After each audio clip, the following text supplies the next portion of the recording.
Habang naglalakad si Luding, biglang nakaramdam ito ng pasakit ng tiyan.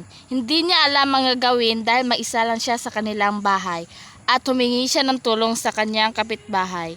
Ito ay ang mag-asawang Mr. Kahukom. Tulong! Tulong!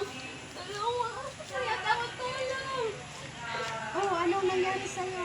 Tinay mga anak na yata ako. Halika, tutulungan kita papuntang ospital.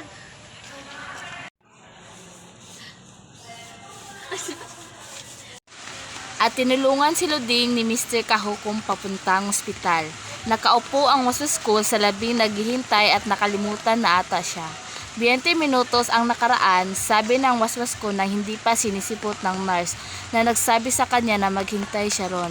Doon na napanganak ang waswasko at pinagguguluhan siya ng nurse at doktor, pero huli na, patay na ang bata. Ba ang asawa ni Mrs. Luding? Opo, ako nga po, ang asawa ni Lydia. Kamusta po ang aking mag-ina? Patawad, Mr. sapagkat ginawa naman ang lahat pero binangwian na po ito ng buhay. Ano ang ibig sabihin mo, Dok? Ang ibig ko sabihin, wala nang anak. Hindi maaari yan. At labis na nasaktan si Ben sa sinapit na kanyang mag-ina. At sinabihan siya ng doktor na magbayad ng bayarin sa kahero. Ngunit kulang ang kanyang dalang pera, kaya gumawa ng kasulatan na nagpapatunay na babayaran niya ang bayarin. Kaya umuwi siya sa kanila upang maghanap ng pera para makabayad sa ospital. Kinabukasan, bumalik siya sa ospital para bayaran ang kulang sa ospital.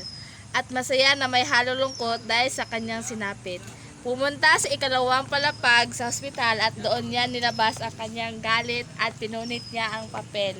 Dahil sa galit na wala siya sa pag-iisip at naisipan niyang sunugin ang ospital gamit ang papel na hawak nito.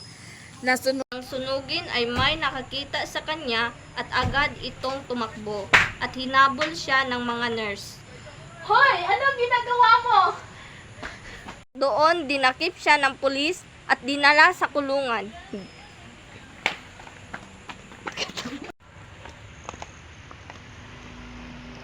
Pinuhuli kita sa salang pagsunog sa ospital.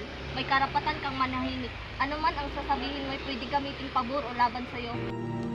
Hindi mo naman masilip ang langit sa labas, mahulaan ang mga ayon sa bituin sa langit. At kung anong oras na ba hindi na ako bilib sa langit, matagal na akong kinalimutan na